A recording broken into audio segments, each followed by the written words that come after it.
Everybody, welcome back to the Live Ultralight podcast powered by Outdoor Vitals. Today, we're going to be doing a bit of a trip recap podcast of some adventures we've had down in the Grand Canyon, as well as answering a few of the questions that have come in from you, our listeners. So this had originally started out as just a Q&A style podcast.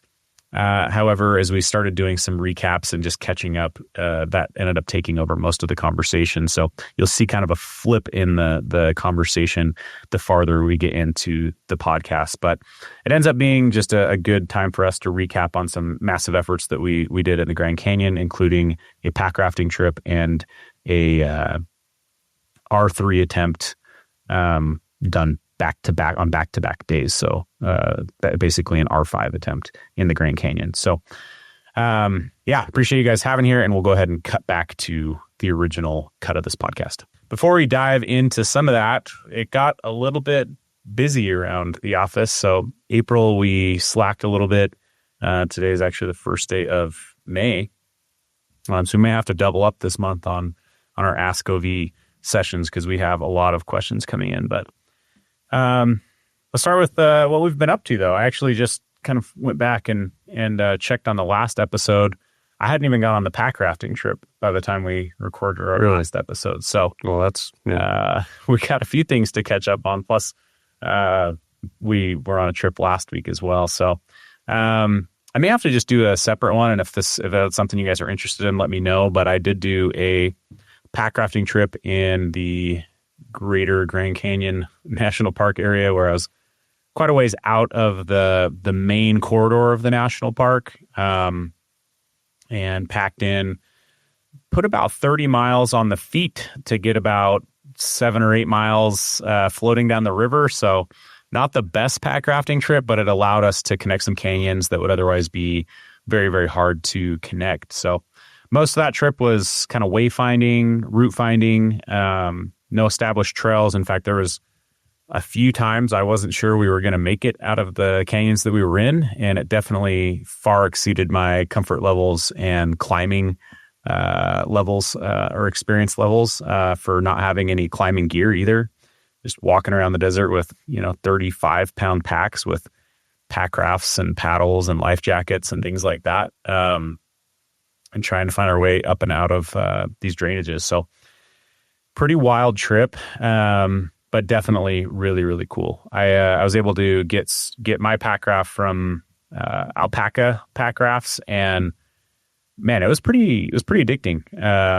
So I'm really looking forward to putting together some trips in the future where I'd be doing more pack rafting, more specifically of the rafting side instead of the packing side, because obviously adding 13 to 15 pounds worth of additional gear, if not more, is not fun if you're not using the gear proportionately. So, would love to do some more pack rafting.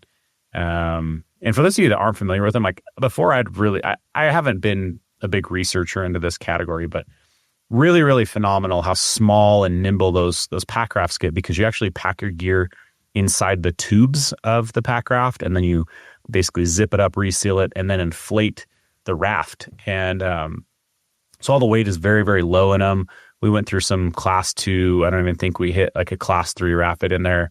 But it was really remarkable just how well they perform. I mean, they're light, they're spinny. So like you get a little bit of undercurrent and all of a sudden you're spinning like a top. So you're kind of constantly trying to paddle forward so that you can keep your nose downstream. Versus like, I feel like maybe on bigger boats or boats with rudders, you can kind of just go with the current. That's a little bit harder. You have to actively track line. Yes. Okay. Yeah. You're either paddling forward or backwards, just trying to keep your nose the direction you want it, because they're just so small compared to the power of those rivers that they can just spin. And sometimes I'd be paddling along in the like the slow end or like the slow portions where it would just spin me and I'd just go with it because let it go. It was easier to just go with the full rotation and then keep paddling than to fight it. So just, they're interesting little rafts for sure, but tons of fun. Just trying to think of any specific call outs on that. I mean, one, I was testing our newer version of the Shadow Light, that you'll see later this summer, and absolutely blown away that with over 35 pounds, I'd probably 38. I weighted at the trailhead at about 37 pounds, and so ebbed and flowed from there depending on water. Was blown away that a pack, as light as our Shadow Light pack, could carry that much weight so comfortably. So really, really excited about the suspension system that Brigham's been redesigning and that we've been testing and just going through multiple prototypes of it. And that's going to be huge when that comes out. So really, really excited about that. Other cool call outs. I didn't get to see this, but apparently some people in our camp were getting harassed during the night by a ringtail cat, which are quite rare. So you'll have to look up a picture of a ringtail cat. Apparently there was one down there. I mean, we were camped in a very nice spot, so I could see a lot of rafters camping there, and apparently he knew how to come in and steal food. So he was harassing one of our guys that was not sleeping actually, I was the only one sleeping in a tent. Everyone else was just laying out on ground sheets. But after enough experiences with seeing enough scorpions out there, having spiders crawl all over you, it's just worth it to pack an ultralight trekking pole style shelter in there and not deal with bugs all over me. And but yeah, he was kind of, I guess, flashing his light and chasing off a ringtail cat during the night a couple of times. I wonder if that's what I've seen down there before. Like hiking down there at night. I'll have to Google what that looks like, because it's almost like a raccoon, but just a big long tail and like black and white. I think that's what I've seen. It almost feel like you could almost write it off as like skunk colors in a raccoon type of size or form or so. But yeah, I mean, from what I know, they're just extremely rare to lay eyes on. So, and they must be very nocturnal. I would imagine as part of why they're so hard to see or find. But yeah, overall, I was just happy to get out of there. The guy that led that trip, no fear of heights, and it showed. So, sounds like something I'd be happy to be done with as well. I can almost promise you, Brigham, you would have not made this one with like your vertigo or your. Yeah, there were a few moments there where it was like the end of the day, you're physically exhausted. You still have to climb up this crack where you're climbing around a 300-foot pour off. And we had to stack rocks to get up to the crack. And then you just wedge your hand in the crack and that's your handhold. And it was getting like between the combination of both myself getting exhausted, not being super comfortable with climbing, and another guy in our group that I started to get worried for because he hadn't been in places like this and he wasn't maybe quite as physically fit as some of the other people in the group. I started to get to a point where I couldn't watch him climbing because I was so nervous I'd watch him falling. And so that was like my limit on the trip, is where I was like, okay. And thankfully that was our last climb that was really sketchy. And then we camped that night on an amazing spot where it was basically a drop off of both sides. Again, while I was happy I was in a tent, I'd probably be fearful to roll off my pad and roll off a cliff in this spot. But amazing views. Yeah, Grand Canyon has a lot of area that's not just hiking this in the same canyon as everyone else, the same main trailheads as everyone else. So pretty unique spot. But, and again, we will get to these questions, but we'll play a little bit of catch up here. Brigham and I also just got back from a trip into the main Grand Canyon national parks with a group of about 18 other guys. And this is a group of guys that do this hike every single year.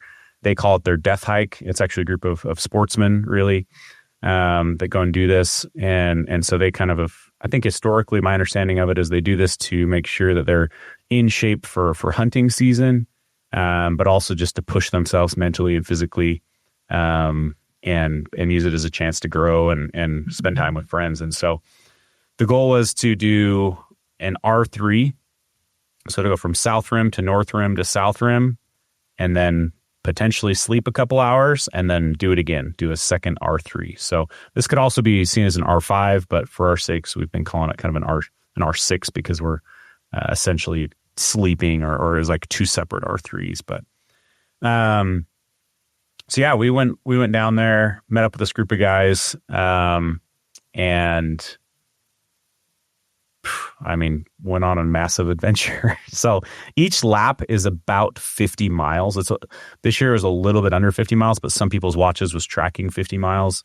I tracked in the mid 47 mile range. And then you've got 11 to 12,000 feet, I want to say, of climbing each day. And the thing about the Grand Canyon is it's unlike any other trail you'll go on because the climbs are 100% continuous. So depending on the north rim or the south rim, the climb is around 45 to 4,600 feet just in one go in about 5 to 6 miles. And so that makes it incredibly steep and you just never get a break. It's just constant climbing. On the north rim, you slowly climb about 2,000 feet. And then from there, you do the big push up to the north rim. And that's about 3,900 feet straight climbing. So very, very grueling. But how did it go, Brigham? What were your thoughts on the trip? Yeah, at least I get kind of tired of that place being in there that long. Because you're just doing the same thing, making laps twice, and so it just becomes very, very long. Find myself not looking around as much. Well, hardly at all, on the second lap. And, it's a long time to spend just constantly walking. It's kind of weird how do you think it's just a long time to just be walking on the same place and then it's over. It's just like kind of a blur in time of, realizing that when you're done is like basically 2 days later. It just feels weird, but enter time warp. Yeah, I left that place not feeling a lot of urgency to see more of it. Go back. Yeah. Mm-hmm. Well, for me, this is my third Grand Canyon trip of the year. We went into a section of the Grand Canyon, and then I went into another section of the Grand Canyon, and then this one. So yeah, I especially felt fatigued by like the terrain, which is crazy because the first time I went in there, I was blown away at how beautiful it was. The second time I went in there was similar to the first. I just loved it. This would be my third R3, and I was very much just nose to the ground, talking with the guys I'm with, doing a whole lot less looking around. Condition-wise, it was 10 to 15 degrees hotter than last year when we did this. And that showed like immensely. And I'm talking like on average at the top of the rim, the bottom, everywhere we went, you're about 10, 15 degrees hotter.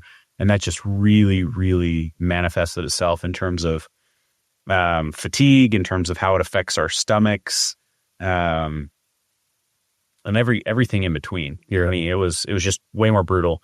I've also been dealing with a handful of injuries and just came into this way less trained, a little bit more heavy. And so I was pretty worried in terms of that. And so I definitely did my hiking time slower than last year. So on the first R3, I was almost 2.5 hours slower than the year prior, which is a lot. That's a lot of time. In fact, when I got to the south rim, I looked at my watch and I'm like, this is a very like demoralizing moment for me. I'm like, we're filling up water at the very, very bottom. And I'm like, holy cow, I was within like a mile of the top right now. It's like 30 minutes from the top right now last year. So I was it just felt like I was so far behind. But yeah, conditions were different, but in all reality, in my opinion, more challenging, at least for my experience. However, because they were good, it offered us the chance to do a day two. Whereas the year prior, we were getting snow, like inches of snow, and we had people that were down in the canyon a lot longer, and it all just accumulated in us not attempting a second lap. So yeah, I got through day one. I mean, along with the heat, I noticed that my feet were just immensely hotter. So I got through day one, and it was really the first time in years that I've had blisters, these big old blisters on my side of my big toes. And I to me, it wasn't a shoe problem. I picked up a pair of the Hoka Speed Goat 6s, and to me, they fit and felt just like the 5s, but a little bit better. So I really don't think it was a shoe problem or a sock problem. I have a lot of miles in that shoe. I don't remember hiking when I've just thought like it feels like I'm walking on asphalt in the middle of the day because it's so hot on my feet. Yeah. Sharp, pokey asphalt. Yeah. Yeah. And, when you're doing like a constant 4,000 foot drop or a 4,000 foot climb, it creates a lot more wear on your feet in specific areas that just get hotter and hotter and can create that friction and blister. But so, yeah, I mean, I finished day one actually in some ways, maybe like feeling better than I anticipated with my lack of training. Feet were in worse condition, but definitely the heat was a killer. But by the time you get to the end of day one, it's amazing how many people start to mentally check out, and me included. I mean, I started like, you get to the end of day one and you just start thinking of all the reasons why everyone else is going to stop or not go. So I literally walked into camp, and this year I just felt like I had a little bit, I don't know, less to prove to myself or anyone. And I was kind of like, I'm just going to see what the group's going to do. And from what I had heard, that there was 2 other guys that were going to drop into the canyon the next morning at 6 a.m. And as I was going to bed, met up with you, and I kind of relayed that to you. So I'm like, okay, we got 4 people dropping into the canyon. I legit thought that it might just be 4 people dropping into the canyon. Yeah. But we left at 6, and after we left, I don't know, but I kind of feel like it helped inspire or push a few more people out of camp. Probably. Yeah. So we did end up having 10 or more people start day 2. Yeah, it was cool. I was glad that many people dropped down. Yeah. And of our group of 4 that left camp together, only Brigham was saying he was going to do the full second lap. The other 2 said we're just going to go down to Phantom Ranch, which is the bottom of where the river is, and turn around there. I knew I could at least do that, and I was just going to, I don't know. As I started walking, I got thinking in my head, I'm like, well, I could probably go to Manzanita, but I just didn't know if I was going to do the full gamut. And, yeah, anyways, came down. It was the first time ever we stopped and got lemonade at Phantom, which was nice. I mean, I think I'd walked past there like 5 or 7 times, and I've never been able to stop and get lemonade because we're always just moving so fast. Mm-hmm. Had a good break there. And then from there, we started to continue up towards the other side and started to all separate. I ended up deciding to go to Ribbon Falls, which would put me over the limit of 75 miles. It actually put me at about 80 on the trip, and go and stop at Ribbon Falls. Did Tyler catch up with you and do that with you, or did he? No, I told him where I was going. Yeah. But I don't think he quite got there before he decided to turn around. Oh, okay. Yeah, I never found out about that. Yeah. So one other guy in our group behind us ended up saying he was going to do the full thing. And then 2 guys ended up going a little bit past me to Manzanita. So all in all, we had 3 people finish it. One guy was on a mission. He was running and hiking from the second we started, and he was doing it as his 100-mile ultra marathon. Essentially, he'd been training since last year, and he crushed it. And then Brigham and another friend of ours, Jack, he both did the full 2 laps of the R3. I went up and went to a waterfall and laid there for about an hour, and it was glorious. I took some mercy on myself. That had felt really nice on the feet. I soaked my feet for 30 straight minutes in the water, in the ice cold water, and it was amazing. It was one of those experiences though where, like, as I'm laying there, I was just eating and soaking my feet and laying, and I was really comfortable. And on my back, I was like, oh, I feel like $1 million. This is going to be so nice to stand up and leave. And I went to stand up, and I almost I almost fell straight into the water because my legs were so much more sore than my head thought they were, if that makes sense. Like, because you just feel so refreshed laying down. Mm-hmm. So I stumbled and had to put a hand down into the water. I about went right in because in that hour, I grew a lot of confidence. But yeah, I ended up doing that. How to say, in the moment, I thought it was a really good decision. And I still think it was a good decision for me because usually, I don't know, I can push myself till I break. And I did that 100-miler last year and it was really good for me. But I think once I checked that box, I didn't have as much of an itch or something to prove to myself or just be like, I have to finish I don't know. I'm really big on goals, and sometimes my goals can cause me to lose sight of other things that would be good, like seeing these falls that I'd wanted to see and passed 6 times and never stopped to see, or things like that. So, but I ended up hiking back out. I got to camp at about 9:30 or 10, and I still felt pretty good. And then I went to bed feeling great about my efforts. The next morning, we woke up. And I had to look under Brigham's vestibule for mine to see, and I saw his shoes there. I'm like, well, Brigham made it out of the canyon. I did check my Garmin once to make sure you weren't in desperation down there, but the other guy, Jack, had still not made it to camp by 6 a.m. So Brigham, you rolled into camp at like 5:45 a.m. So your second lap took you 23 hours and 45 minutes. Yeah. Talk to us a little bit about your experience on lap 2, I guess. It's just, it really is just nonstop, just accepting that it's never, just, I don't know. Pain. It's not something that is going to go by quickly, and most of it was by myself and in the dark. So, it's just pain on the feet. I think that was the most pain was just on the bottoms of the feet, because it does feel like, by the time I was to the North Rim, it just felt like I wasn't even wearing shoes. Every rock, you feel every rock, and there's tons of rocks. That trail it's a terrible trail for, feet and joints and stuff like that. It's, So it's a different kind of hard, because it's not like you're wayfinding or anything like that. It's just, the trail is like as hard as asphalt in the bottom with additional rocks on top. And then on the climbs, there's massive step ups and like 1.5 to 2 foot step ups and step downs. And then there's like golf ball or racquetball size rocks everywhere in between those steps. And it's just pain. It's pretty much just nonstop pain. And the only thing you do is just take another step, one step after another, and just keep going. It's just painful at that point. And knees hurt, feet hurt, legs hurt. Yeah. Stomach and then, and eating the same food. And just trying to stay awake, like just, holding the eyelids open for hours. That's what it feels like, is just barely trying to keep your eyes open for several hours. Between the 2 laps, you got about 4 hours of sleep, right? Yeah, probably.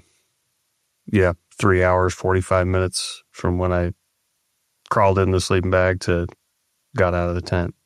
So, with how much time we've gone here, I think we're just going to create 2 separate podcasts here, because I think there's actually a lot more here to talk about. And there is one question that ties directly into this related to nutrition. So we'll cover that through this, but okay. I'm going to call an audible here mid podcast, and we'll do a separate podcast, because we wanted to keep the Q&As, the Ask OV ones, like 30 minutes. And clearly we had a lot of trips to catch up on and a lot of thoughts. But so you never laid down and catnapped or anything like that, right? You just on the like while hiking? Lap 2, yeah. No. I'd stop to eat, take little breaks here and there, but I never slept. For someone who's never done an effort like that, so we're just going to say that you did 100 miles and on 4 hours of sleep in some of the toughest terrain possible. For someone who's never done an effort like that, what do you feel like you learn about yourself or take away from that experience? Because really it becomes mind over matter, right? Like, yeah, that's how I felt. The next day when I saw Jack come running in, I was just like, dude, I'm I'm in such a better spot than he is. Like, there's no doubt I could have done that. But I kind of mentally was like, I just don't want to hike through another night. And I checked out of it. And it was like, but it wasn't a physical limitation, really. Mm-hmm. You know, it was just a mental, like, do I care enough to endure the pain that it's going to cost, essentially? Yeah. But yeah, like, so what was the end result for you, I guess, in terms of just, if you're thinking about this, what did you walk away with, or what do you think others wouldn't necessarily understand had they not done something like this? Yeah. I mean, I definitely agree. It's very mental. And for me, it's just a matter of, being willing to accept pain for a long time. And that's the obstacle to overcome, is not necessarily the mileage or the elevation. It's just accept the pain and be willing to just go until it's over. It's interesting. I don't think I'm not a person that feels like, having done that it was something, and I never felt during the hike like, this is something I have to do. I have to do this for myself. I have to prove something. Like, I don't think that way. And never felt like it was something that I had to do, but it was just, something that I figured I might as well do, or I mean, that was the point of going there, was to do it. And I, some areas it's very simple. Like, I didn't have any physical limitations or injuries or pains that were insurmountable that would keep me from doing it. And I guess I felt like I kind of knew the entire time that it was something I could do. So in some ways it was pretty simple that way, of like, I came to do this. I can do it. I don't have doubts that I can do it. So I might as well do it. So that being said, like, when I say it's not something I feel like this is something I have to do, to know something about myself. But I do believe, for me, that it is good to do hard things like this, whether and how that scales, or however much or less that is, like, it's kind of not too important. But I do think it's good for me to do things like this. And then, other takeaways are that there is an element of luck to it. Like just being lucky that maybe that dozen or 24 times that I like tripped and rolled an ankle, that it wasn't bad. You know what I mean? Like, yeah. Any one of those, like a mile out of camp, any one of those could mean that, like, I'm physically, or it would be like, it would be foolish or unwise to keep going. So there's that element, a little bit element of luck. But what do they say? Luck is where preparation meets opportunity, or something like that. But I think so what I guess I mean by that is, like, I used to roll my ankles and it would have like a lasting effect. I've noticed since I train more in trail runners and I run more, that I do think my ankles are just way more tough, per se. Well, I also think that when you get out and spend a lot of time hiking, running, doing things like this, I think it trains the body to react to what for one person could be a catastrophic ankle roll turn into a really bad sprain. It develops, I think,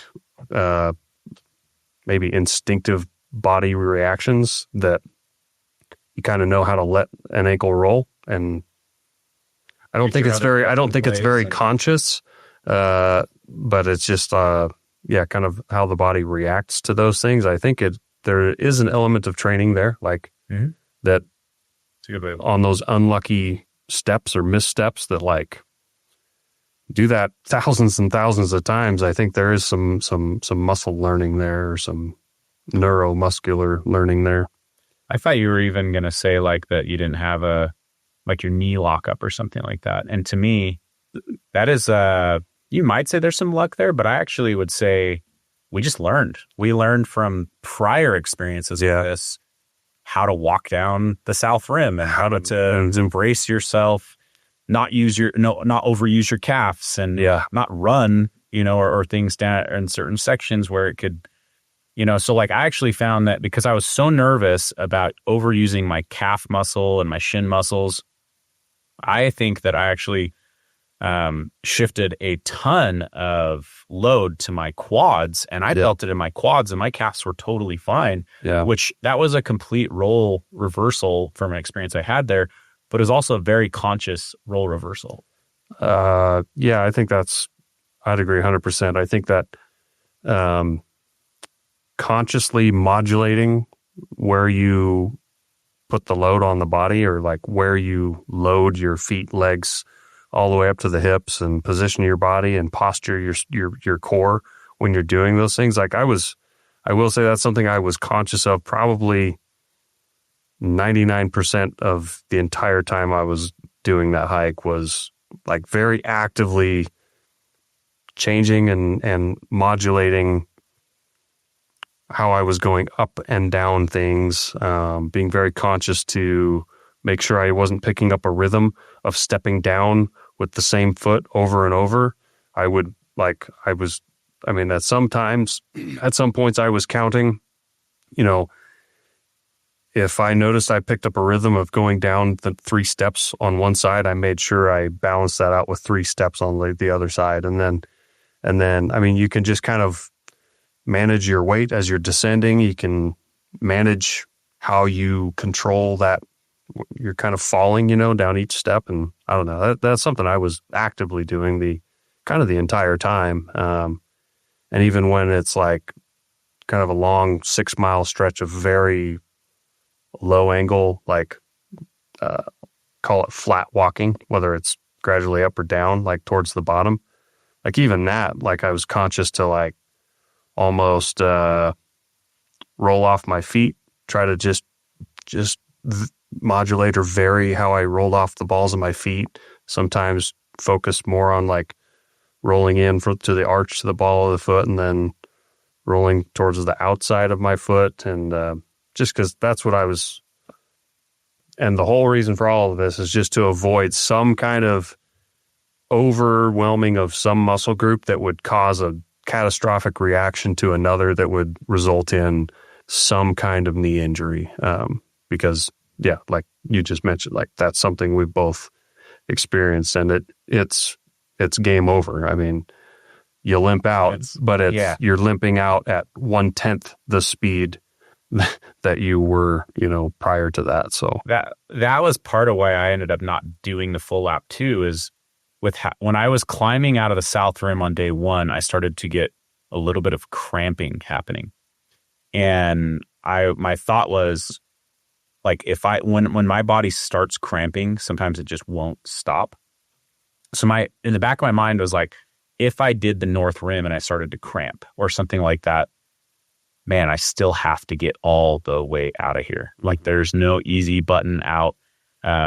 You've got to turn around and hike 20 something miles back. And so that's a really challenging aspect of the Grand Canyon when the North Rim is not yet open. So let's move to this one. I think this is a pretty interesting question. Daniel Beaupre. When any of the Outer Battles crew plan their hikes, so let me see if I can read this. Oh, I read that. One of those so's is a do. Oh, gotcha. When any of the Outer Battles crew plan their hikes, do they choose their food for specific reasons? Like make their choices based on weight, calorie intake, or taste? And I would keep this to a very challenging hike to go on. How would they meal plan, essentially? Let's talk about how we fueled for a trip like this versus maybe just a regular hiking trip and so on and so forth. Personally, I actually view eating on this particular trip very, very similar to how I would eat on a ultra marathon. And most of my ideology from that comes from when doing this level of exertion, your body can burn about 50% of its calories from fat, and you need to resupply the body with the other 50%, roughly speaking. So that's kind of like principle one. Principle two for me is the easier the calories to digest, the better. So I eat a lot of carbohydrates, easy to digest carbohydrates and sugars, and a lot less fats and proteins. So for me, on this particular trip, I took into the cane 6,500 calories per day, and 2,000 of those calories were in the form of liquid calories from Scratch Labs. They have a high carb drink mix as well as their regular drink mix. And I was just drinking those and mixing up versions of those. And that's primarily what I was drinking when I was climbing both the north and the south rims, so that I didn't have to take my hands out of my trekking poles, off my trekking poles, open stuff up, eat stuff while I'm breathing really, really hard. So both of those climbs, I used liquid calories. And then in the bottom, because there's about a 10-mile section in the bottom where you're not flat walking, but more flat walking, I would then eat calories there, which was primarily things like bars, dried mangoes, and just anything you can think of that's more of those quick calories. And then I had a bag of jerky that was a pretty full bag of jerky, and I would eat basically a large handful of jerky whenever we'd stop for water as kind of a protein source. I think the only other real protein I had was like trail mix. Other than that, it was just all like, I mean, and this sounds terrible, but bars and candies and things like that. Because when you're doing an effort like this, you just want to make it as easy on your gut as possible. And so those are the quickest to digest types of foods. And so that was my personal strategy for this particular hike. And then I'll let you go, and then I'll talk a little bit more about like actual backpacking. Yeah. I mean, mine's very similar because to me, it's just all about delivery and the body accepting it and then digesting it and benefiting from it. So,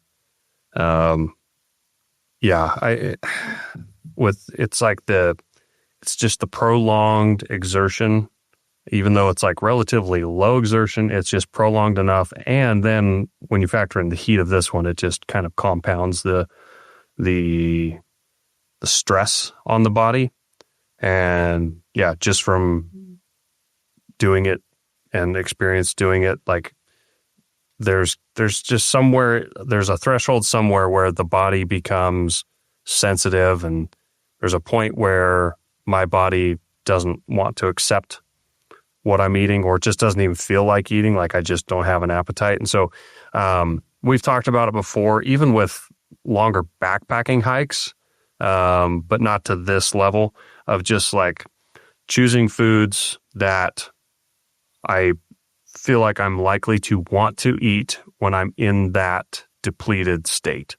So having a lot of variety of things, because there's a chance I may look at a bag of something and my stomach just yells out no, and just don't want to eat it. So having a lot of variety, and it's all like, it's essentially like junk food, what might look like just junk food. So because I want to eat it, I need it to be easy to consume. I need it to stay down, and I do want my body to be able to get those calories pretty quickly. So it's not, just a few meals and then empty space between meals. It's like way closer to constant feeding than it is timed feeding of, I don't think I ever went more than an hour without eating something. So again, some items, I take things like Pop-Tarts, Bobo bars, granola bars, Rice Krispie treats. I really like having a couple pieces of cheese just for the kind of the fatty oiliness at some point during the day or the hike. That becomes very satisfying to me.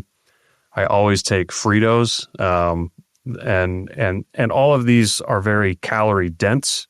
Rice Krispie treats being the least calorie dense, but everything, I mean, I don't care too much about like calories per ounce just because I know everything I'm putting in that bag is calorie dense. But let's see. And then I take a few things, at least a couple options of like a candy, like a gummy candy, something that's a really fast access sugar. And I save those for when I'm either just starting or during a climb, because that's a prolonged climb. Like that's 2 to 3 hours of that. And so it's just kind of like a constant intake of those gummies. I didn't take something I often will take is some kind of like salami or pepperoni, just to break up the junk food taste. And I didn't do that this time. I wish I would have, but I wouldn't say it like had a significant negative impact on me, but I definitely wished. On hikes though, where it's just a step down in exertion. Exactly. Yeah. I did also take some of the Scratch high calorie drink mix. So I probably had 800 calories of that per day. But calorie wise, I wonder, I never even really officially counted, but I think I would guess it was between 3,500 and 4,000 calories a day for me. And I know the second day I didn't eat my second thing of Pop-Tarts. So that's 300 or 400 calories less. It's funny how like a Pop-Tart sounds like you could always eat it. It's just sugar. And then you're in the canyon, you're like, that looks and tastes like chalk because my mouth is so dry. Yeah. Right. It's like things change on the trail, right? So how I would relate that to backpacking and specifically you put very challenging hikes. It's very similar. I mean, a principle that I try to follow is just like Brigham mentioned, eating often. As runners, they'll typically eat take in some form of a calorie every 15 to 30 minutes. As hikers, high exertion type hikers, I would say you've got more leeway to be like 60 to 90 minutes. So, but if you're consuming some form of calories about every hour to 2 hours, depending on circumstance, you're doing pretty good. And then obviously like we will on hikes, we're going to stop for lunch and for dinner and, usually some kind of a breakfast at some point, whether you eat that in camp or whether you eat that like the first time you're filling up water. But then, just kind of trickling in, easy to digest, easy to eat foods. Now, just like Brigham said, you kind of have ideas that are like, this is the type of food you take on a trail. It's either calorie dense, it's easy to eat, it's packaged correctly, whatever, there's some different kind of thresholds or, high density in calories, right? So, but what I've found to be the easiest way to pack for me is I know if I'm going on a hike where I'm hiking 20 plus miles a day, backpacking, I know that I need to eat more than 3,000 calories to feel good because I'm burning, say, maybe 6,000 or 7,000 calories that day. So I try to pack somewhere between 3,000 and 4,000 calories. And so the very first thing I do is I'll take whatever meals I'm going to take, like freeze-dried meals, and I'll look at the weights of those and I'll kind of subtract that off. And then I'll pack about, I basically just take like a Ziploc and I just pack a Ziploc on a scale, a little food scale, until it hits a certain weight. And then I know I'm roughly in the right calorie window. So for me, if I'm remembering right, that ends up being about a pound and a half to 1.75 pounds of total food. And so if I take my meals out of that, and then I just start packing the Ziploc until I hit a total of that. And so like that includes the meals. I'm just saying, so like if I subtract that, I might need, say, 1.25 pounds in a Ziploc or something like that. Mm-hmm. And I'll just pack that with things that I think I want to eat and divide that up until I hit that weight, and then I'm done.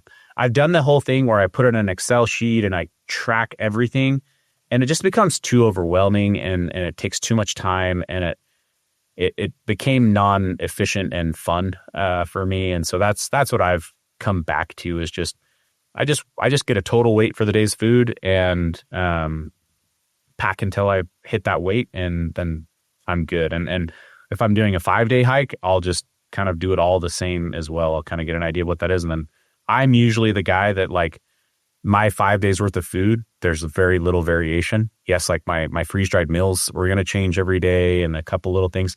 But for the most part, I'm eating about the same food every day on trail. Yeah, I'm almost identical to that. I think on, yeah, like you said, step down to the backpacking trip. And I don't know if you're familiar with some of the things we've done. Think like Uinta Highline Trail or Colorado Trail, where we're still doing a little over 20 miles a day, high elevation, but it's just dialed down on the duration and the intensity. I am more spaced in my eating, where I do really well where I start the morning with a breakfast while I'm walking, and I'll maybe eat one other portion of something between then and lunch. The same thing with dinner. So I'll have between lunch and a dinner stop, I might snack on something. And oftentimes that ends up being a little pouch of gummy bears or something because we had a big pass to climb. But that ends up being, maybe a 2.5 hour space between consuming something. I think you just kind of modulate it more for terrain, where I'm just kind of saying like time, if that makes sense. Yeah. Well, actually, I forgot about Grand Canyon. It's a worthy tip, or I think it's worthy to put out there. Is I forgot that I took these two. They're called Rec Packs. They're basically a meal shake, 700 calories, 42 grams of protein, and they're pretty well balanced.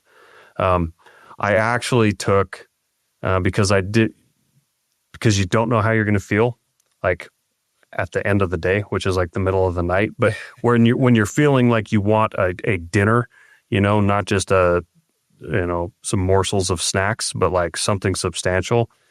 I took multiple dinners. I took a couple different freeze-dried meals, and I took one of these meal shakes, basically, just because I never know exactly how my stomach is going to feel. And then also, they're very quick to consume. You just pour water in it, shake it, and you're done. And so I ate one of those before, kind of my halfway nap, right before I got in the tent. Put that down really easy, and it sat really well. I had no stomach issues whatsoever. And then I took my second one on the trail the next day, and I had that a little over halfway through that second lap. I kind of regret not doing that. I was glad I did that. I think because it was like those 700 calories, and there's some fat and protein in there. That's all. The way I think of it is like that's all stuff that's going to kind of show up for me a few hours down the trail. You know what I mean? Longer energy. Mm-hmm.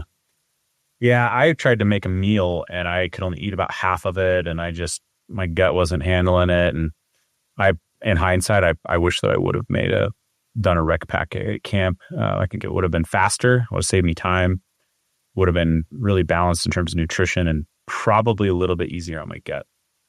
So maybe last thing on this topic is just recognize too that like why we talk about variety so much and, things of that nature is because when you go to altitude, or if you get into heat, like high heat conditions, both of those are going to zap your desire to eat. And so that's where that variety just really plays in. So if you're going to a place like that, where if you're going to high altitude and you haven't been there, expect it to curb your appetite.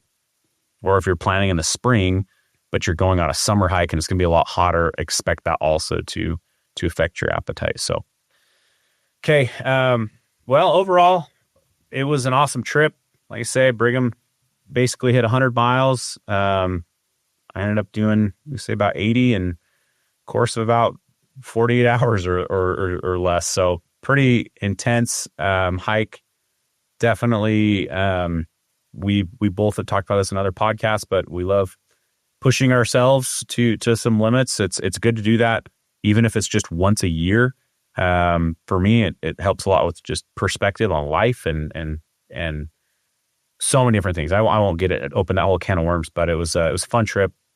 And maybe the last thing to mention is that we did do this hike with this group of guys. Well, this group of guys is led by another company called Exo Mountain Gear. They're the ones that kind of put this on and have invited us.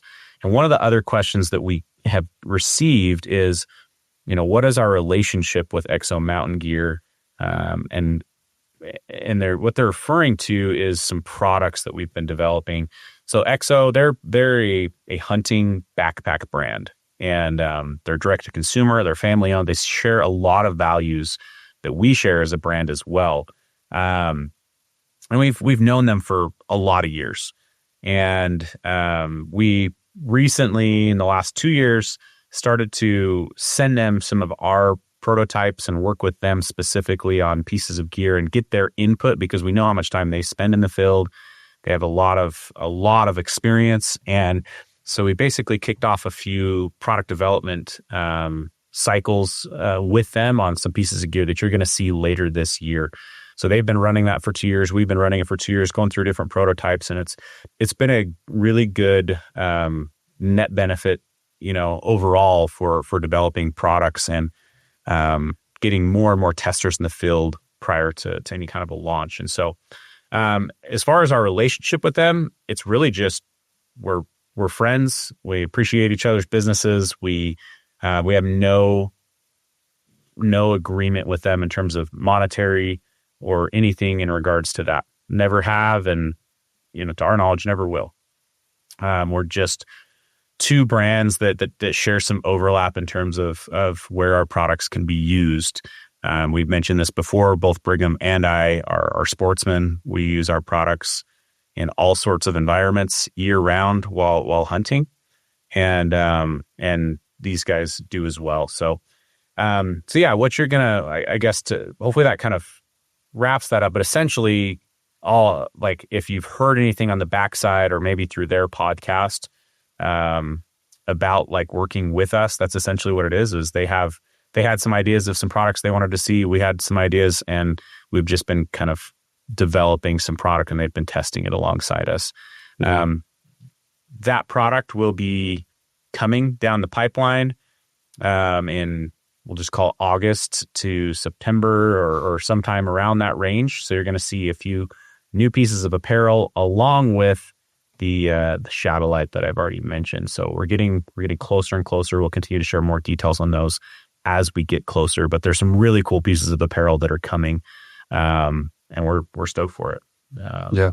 Yeah, for sure. I think you pretty much covered it. It was very much a like, we're friends with those guys, and it was like wouldn't it be cool if we did this, like, kind of something that pretty much would sum it up. It's just like, it'd be cool if you guys made something like this.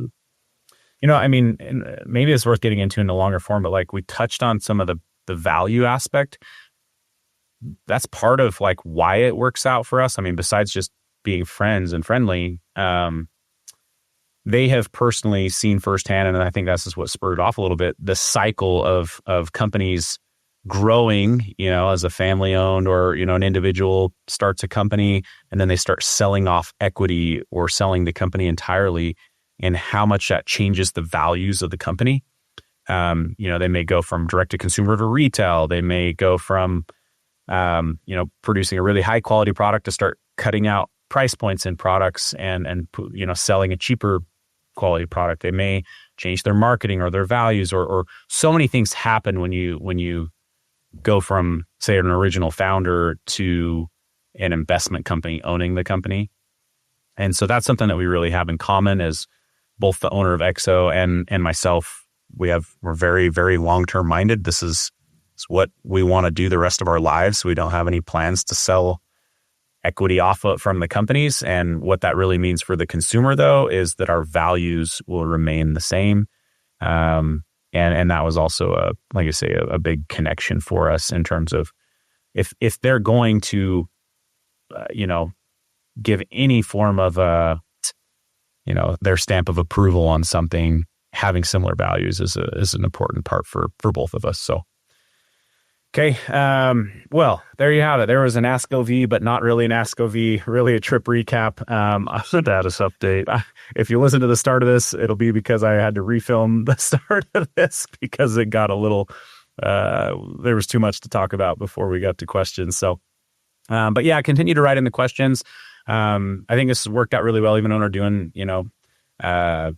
trip updates and stuff like that to work in questions is something that we can do, because we're getting more and more questions. So we're gonna have to up our game a little bit to get through more of these questions. But keep writing in questions. We love answering them. We love helping people just get outside, make the most of their backpacking experiences.